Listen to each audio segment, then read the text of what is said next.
Following the outbreak of the COVID-19 pandemic. We are looking at the state of preparedness, safety and infrastructural concerns with our reporters live from various locations. First out is Lois Wangoi live in Eldoret, Uasin Gishu County. Lois, you're at a public school which are often characterized by crowds. How has the resumption of learning activities taken off there in view of the necessary safety measures? Good afternoon, Julians, and to you, dear viewer. Indeed, it has been a very exciting about 5 or so hours of the morning. Remember, on this day, January the 4th, 2021, learning institutions have resumed today after closure of schools sometime last year due to the spread of COVID-19, a measure that was taken by the government. Early this morning, we were able to visit a number of schools, both public and private schools, and we did note that all of the children who attended school on this day wore a mask on, following the laid protocols by the government, even as reopening of schools commenced on this day. In a number of schools, we have noted that teachers have provided soap and water at various points within schools, especially within public schools, where children are being encouraged to wash their hands as frequently as possible to contain the spread of COVID-19. When it comes to social distancing in their classes, and later on we'll be bringing you those pictures, we are seeing that per desk we're seeing 2 pupils or 2 students. This is ensuring the children in classes are safe and they observe social distancing. Other areas where we were able to observe is the issue of school attendance, and on this day, on almost all of the schools that we attended, especially public schools, we have noted, or the head teachers noted, that there was between 70 to 80% pupil or student turnout, meaning about 20% of our learners in most of schools here in the county of Uasin Gishu did not resume their studies on this day, perhaps owing to the fear and stigma around the spread of COVID-19, but teachers say they will be following with that number to see how it goes. We have also established that a number of schools have set up a COVID-19 emergency response unit, and that unit will be attending to the emergencies that may come with the spread of COVID-19 in schools, and children in schools have been encouraged to report any indication of a COVID-19 symptom,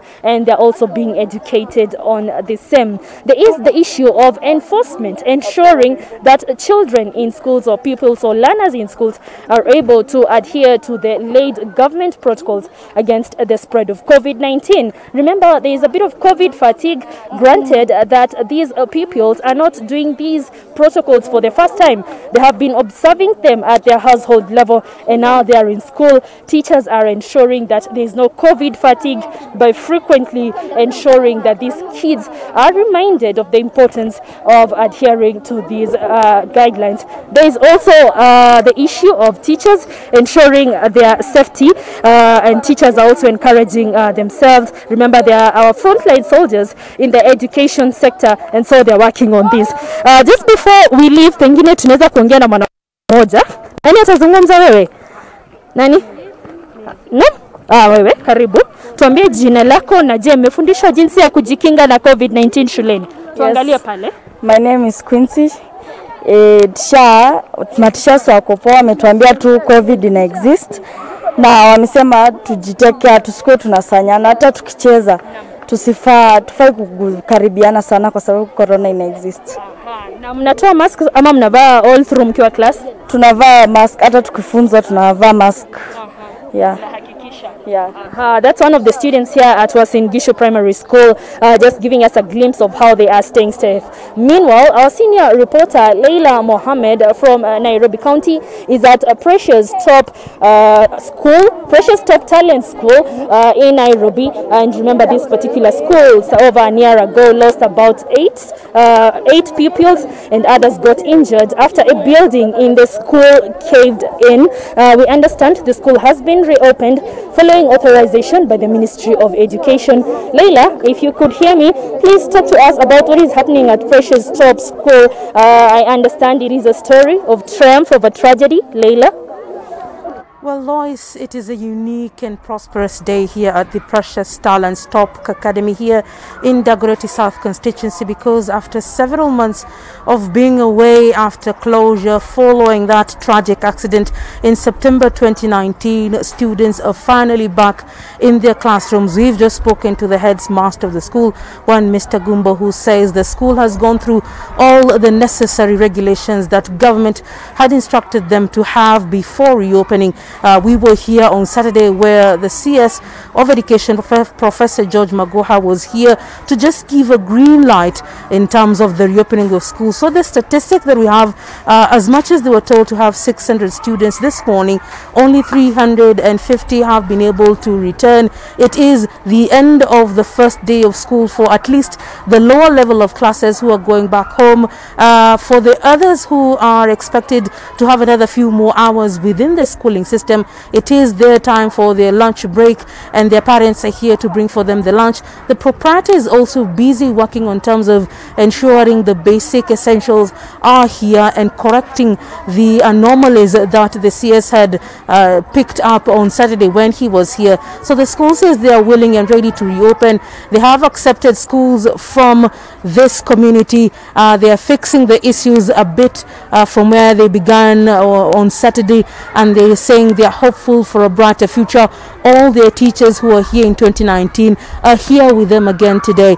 Some of the students who were part of the accident then have reported back to school today. So it is a blessing for them. They are saying they're hopeful for a better term and a better year and better days to come, as we are hopeful for more. But earlier in the day, I was in the position to seek the audience of CS Magoha at the Kibra constituency, where he was visiting the Olympic Primary School, and the whole issue of students from private institutions which have closed, and we know about 300 of those facilities have closed down. Some of those parents were seeking for their children to be able to be adopted into the public school system, but it wasn't possible, and possibly we can be able to hear a bit of what the CAs spoke about on that very matter.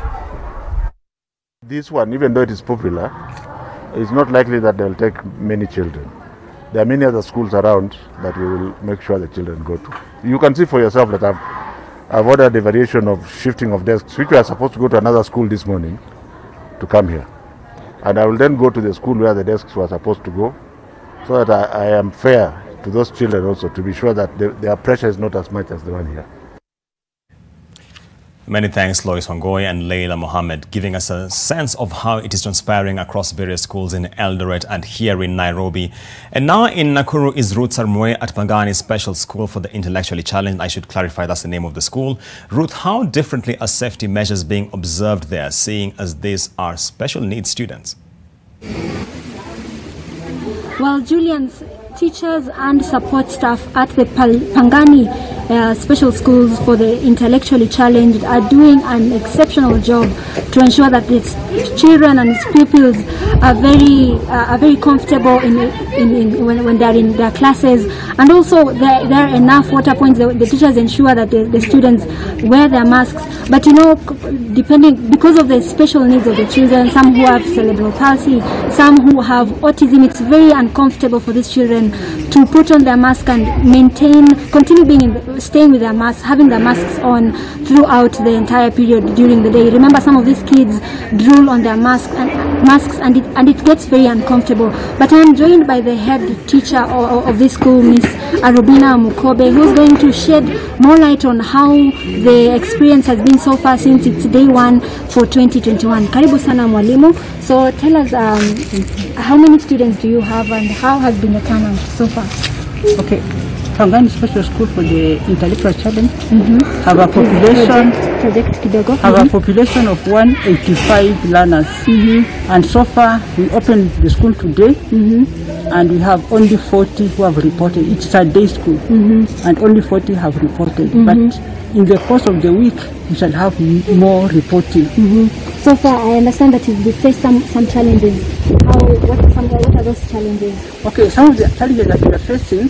One, the teacher and the child, we must have one-to-one interaction, one-on-one interaction, the teacher and the child. These children are drooling and so wearing of masks is just impossible for them. And some of them, in fact, even are very uncomfortable with the masks. And also, these learners, in fact, they have to be fed. There are those ones that have diapers, they have to be changed to those diapers. So the teacher has to do that work. So it becomes now impossible having that social distancing in our school, yeah, because of that. And in fact, some of the autistic learners already have chewed their masks. We have given them others, and they have already chewed them. So we are facing that challenge of the learners chewing their masks. So I also understand you have enough water points for washing hands.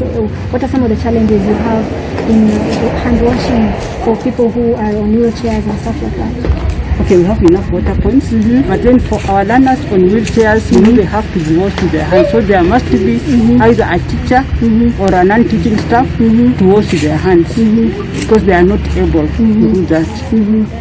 All right. Thank you so much, Miss Arubina. As you've heard, it's really a challenge for most of the students to keep up with some of the mitigation measures for keeping the virus at bay, such as wearing of masks. As you've heard, Julians, some of the students who have autism chew the masks. Really, some extremely daunting circumstances there, but nevertheless, efforts are being made.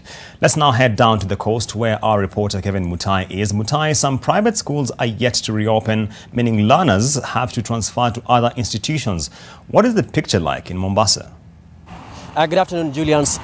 We conducted a spot check in some of the learning institutions here, these private schools here in Mombasa, and what we've discovered is that some of the owners of these schools have actually opted out of the business. And there's a school in Majaoni that is called Harvard Daycare Kindergarten and Primary School, which the owner has decided to close it, and now it is being used, the building is being used by another proprietor who's put in place a bar and even renting out some of the rooms for apartments. And definitely this is a situation that reveals how hard, tough the times have been for the private schools since they were closed. And thanks to COVID-19 pandemic, we've spoken to various teachers and owners of these particular schools, and they're saying being a day one of a school reopening, they cannot manage to do that, with some of them revealing that perhaps maybe from tomorrow they'll start admitting learners. And this is because some of them are trying just to make sure that they abide by the government containment measures on COVID-19, perhaps by making sure that they have hand washing points installed at these particular institutions. And in some areas, like even Tana River, I spoke to one of my colleagues there, and he told me that in some of the institutions the situation is so bad that learners have reported to schools, and they are really crowded there, with parents getting worried about the safety of their children in school. So it is a situation that we are really following up keenly, and we even managed to interview one of the parents in Majaoni, and just listening to what she told us about the situation that she has experienced, knowing that the school will not be reopening again after the owner decided to close it down. Kama mnavyoona kumefungwa na hatujui wazazi tufanye nini, maana tumejaribu kutafuta shule kama shule yenye nilitafutia mtoto wangu, niliambiwa after 1 week ndo aende kufanya interview, ambao tayari hapo unaona mtoto atakuwa amepoteza, wenzake watakuwa kombele masomo, yeye atakuwa bado hajaanza, na shule hizi za government zimejaa. Sasa jamani, hata hatujui tuanzia wapi kweli.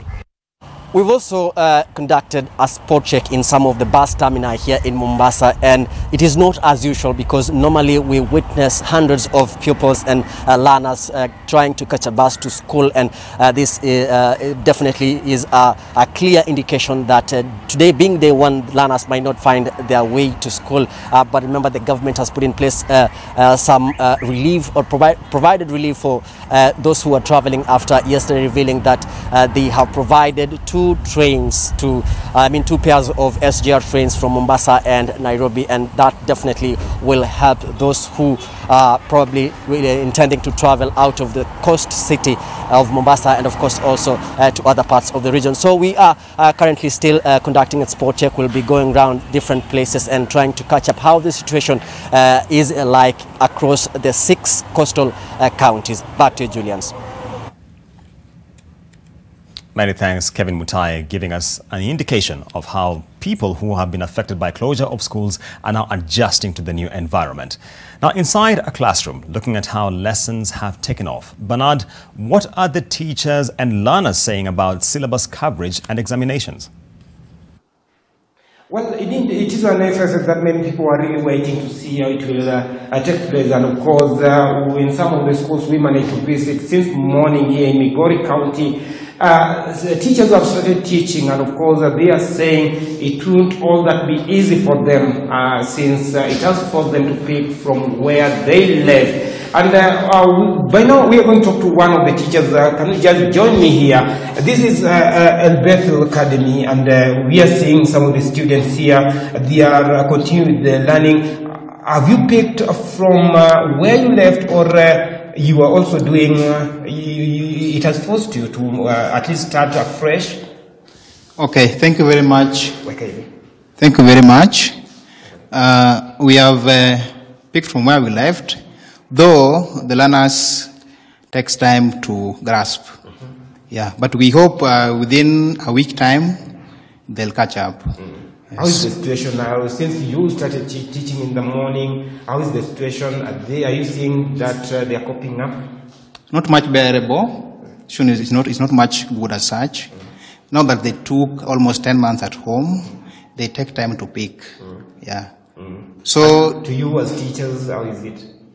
Okay, to us, we are prepared adequately, and we are going to try our best to make them catch up within the shortest period possible. Okay. Yeah. Okay. Julius, I'll be speaking to one of the people here who will be telling me, could you just hold the mic? You are back in school. How is the situation? You started learning? Yes, we have already started. And we are taking time to grasp what the teachers are telling us, because we had forgotten a lot of topics back at home. Yeah. And we are also trying our level best to catch up with them.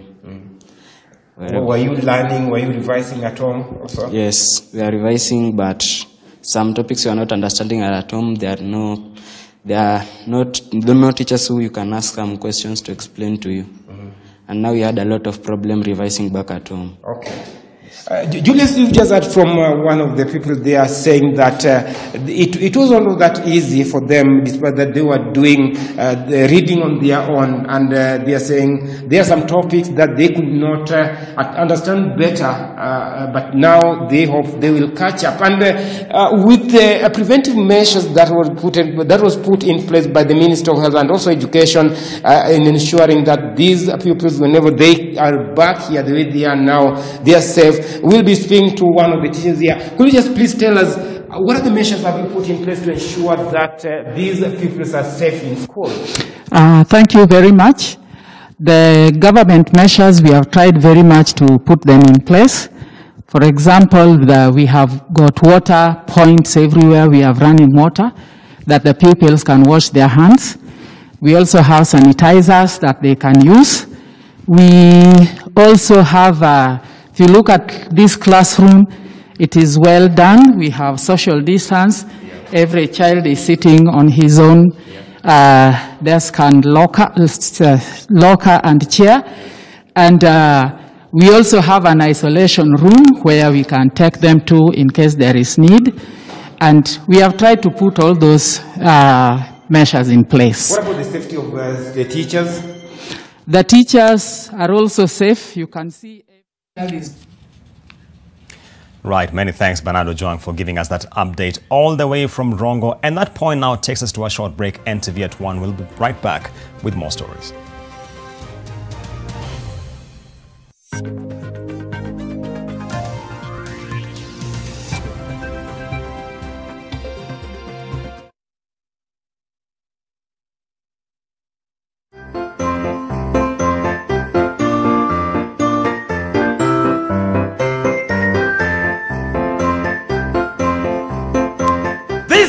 Christmas. Jaza jaza. Kwa sababu there's a whooping 1 million bob to be won.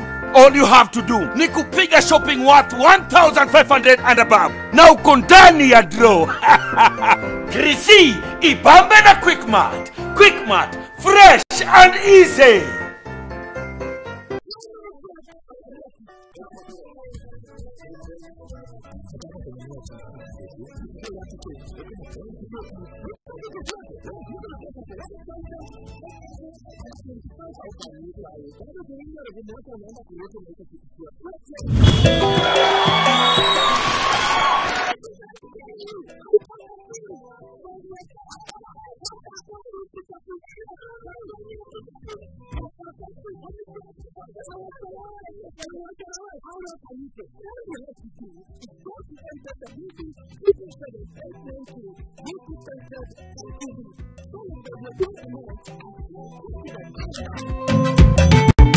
Ruiru Mabati Factory offers best quality mabati at the most affordable prices. We pride in our 10 years experience. Our products have 15 years warranty and are KEBS certified. We manufacture box profile, Europe tile, Jenga tile, corrugated S profile, among others, in a wide variety of colors. Enjoy our free delivery in just 72 hours. To order, call us now on 0111 050 700. Ruiru Mabati Factory, Mali Safi kwa bei poa.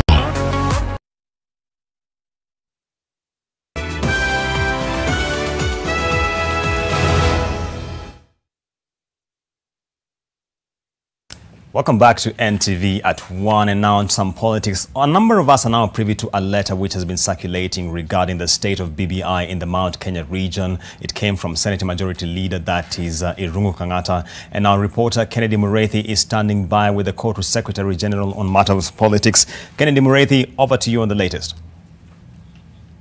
Well, a very good afternoon to you there in studio. And there has been a lot of talk since that letter came out yesterday with regards to what the way forward is and what actually was the reason for that particular letter. We do understand, as we have been trying to get Irungu Kang'ata the whole day with regards to that particular letter, but we have just gotten some information that he is going to have a function in Murang'a this afternoon, and we'll be waiting to hear from him what particularly that letter was meant to achieve and why was that letter actually leaked to the media if it was meant for the president, or what would have been the ulterior motive, or what would have been the motive of leaking that letter, that particular letter, because there are those within the Jubilee circles, probably those around President Uhuru Kenyatta, who do believe that that letter, if it was meant for the president, should not have been leaked to the media, or he is a person of standing in the Senate, and for that particular letter, he should have actually called the president with regards to that matter. But I am joined by Court Secretary General Francis Atwoli to just hear his views. You're one of the proponents of the BBI, and such a letter coming out at this particular time. What are some of the implications of such, if any? I don't think that letter has any other implication, and I don't think whether it has an ulterior motive, because all in all, if you read it properly, I think if it is indeed, I don't know, that it is Irungu who wrote it. It made a lot of good comments, and also pinpointed out the benefits of the people of Central Province and how they will be beneficiary if the BBI goes through. So it's an alerting letter. It's a letter that is a wake-up call to people who might not be seeing what will be the benefits of BBI, particularly for Central Kenya people. It will be handled. I don't think whether that letter can retrogress the progress that has been made on BBI. And as I've said time and again, BBI will have to sail through. And I'm sure of that 100%. Whether there are some other people with differing views or whatever they have, BBI is good for Kenyans. It is the only vehicle that can propel Kenyans to peaceful coexistence as Kenyans. But what we want in this country is peace. There are also some views that are coming up, and the view is that probably it is the government that have actually released this letter so that the people of Mount Kenya could be able to see what benefits they stand to gain or what benefits they stand to lose if the BBI does not pass? Could it be one political move that could have been made to make them know? No, I don't know about that because I'm not the author of the letter, and the letter was not meant for some of us or whoever. Though it was made public, it's a letter that if indeed it came from Kang'ata Irungu, was addressed to His Excellency the President. Maybe people might question why was it leaked. I don't know about that. But to me, when I went through that letter, I didn't say anything ulterior about it. It was alerting the Mount Kenya people how beneficiary they will be. And it is up to them. We have said all these changes that we are yearning for, all these changes we are fighting for, the people who will benefit mostly will be Central Kenya people. With us, we are used to any type of condition. We people from Western Kenya, we people from Nyanza, the people from Coast. There is nothing that after, if somebody didn't hear us properly, that we will lose. Because we have never had the top leadership in this country and so on. So for the Mount Kenya people must take it serious upon themselves and know that where His Excellency the President is trying to lead them to is the only peaceful end. Then our business editor is the one who's reading the news, that is Julians Amboko. And there is this question that I know he will punish me if I did not ask you, and it is with regards to the taxes. Remember, Parliament just the other day passed to the return to the 30% and all this. And probably the workers, most of whom you represent, are still feeling the burden. What would be your take on this as the Kotu Secretary General? Immediately, in just a minute. Immediately after that taxation thing was made public, we as Kotu, we went public, where I issued a press statement saying that any government that is worth its salt, it must be sensitive to workers' plight of this country. Most of our workers, as a result of COVID-19, they have not resumed to work in various places where they used to work. We still have a lot of workers at home. People are still suffering. We don't know when this will have to end. So many hotels have closed down, private schools closed, every big business has closed down. And it's not only in Kenya, but worldwide. Even Kenyans are not allowed to travel abroad, the business people. So to tax Kenyans right now, it will be, government will be thinking in a manner that is not sensitive to Kenyans. That's why we said Jubilee government must be sensitive, not insensitive to workers' plight of this country. Thank you very much. That was Secretary General Francis Atwoli, probably on this live issue, and we'll be bringing you more details on what our interview is going to be on the political side and also on the business side, where he is speaking about the plight of Kenyan workers. But right now, it's back to you, Julians, in studio. Thank you so much, Kennedy Mureithi, for that update on matters politics and a bit regarding the economics. And on that note, securities trading resumed this morning at the Nairobi Securities Exchange for the first trading session in 2021. Investors are hoping for a better fortune at the bourse this year, with the 20-share index having closed 2020 36 percentage points down compared to the close of 2019, indicating heavy losses borne by investors. In 2020, the market was battered by the adverse effects of COVID-19, which have seen many companies issue profit warnings due to depressed performance. 2020 closed with the listing of Homeboys Entertainment in the growth enterprise market segment at 4 shillings and 66 cents per share.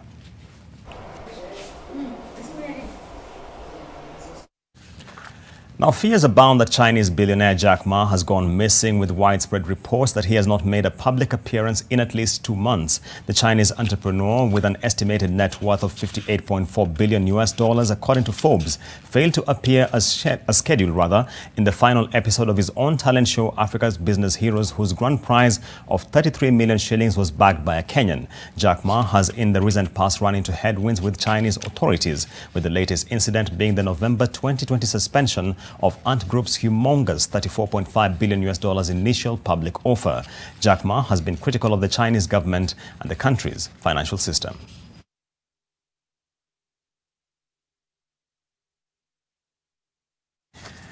And on to some sporting action. The English Premier League now, where Kevin De Bruyne scored one and assisted another as Manchester City eased to a 3-1 victory at Chelsea last night. Manchester City impressively overcame the absence of key first-team players due to coronavirus, earning the victory at Stamford Bridge. City handed a league debut to goalkeeper Zach Stefan, standing at 3 goals up inside 34 minutes thanks to strike by Ilkay Gundogan, Phil Foden and star of the show Kevin De Bruyne. Callum Hudson-Odoi scored a late consolation for Chelsea, but that was the only disappointment for the visitors, who made it 3 league wins in a row, I should say, to move up 5th in the table within 4 points of the top spot with a game in hand. Chelsea, meanwhile, remaining down in 8th position. In today's fixtures, Liverpool will be looking to move back out on their own at the top of the Premier League table when they visit Southampton in their opening match of 2021 on Monday night. Both sides ended 2020 with disappointing goalless draws as the Saints were held at home by West Ham United and Liverpool were frustrated by Newcastle United. Sterling bearing down on Mendy's goal and still forced wide. Got Foden up in support and now there's 2. Still Sterling, he's hit the post. De Bruyne 3-0. Well, we've only played... Now, Barcelona edged La Liga's basement club Huesca 1-0 on Sunday, courtesy of Frenkie de Jong goal made by Lionel Messi in Argentine's 500th goal league appearance, I should say, for the club. Dutch midfielder de Jong arrived at the far post to meet Messi cross and score on the volley in the 27th minute to give the visitors a deserved lead after a rampant start. Ronald Koeman's side failed to take their many other chances and in the end were made to sweat for all 3 points. The win took Barca above Sevilla and into the 5th place in the standings on 28 points, 10 behind leaders Atletico Madrid, who beat Alaves 2-1 earlier on and who have a game in hand on the Catalans. Huesca stay bottom with 12 points. Another striker, another centre forward. Messi with the ball into the area and De Jong puts them in front. And that takes us to the close of NTV at 1. Remember, in subsequent bulletins, we are giving you an in-depth coverage of the resumption of schools, so stay tuned to NTV.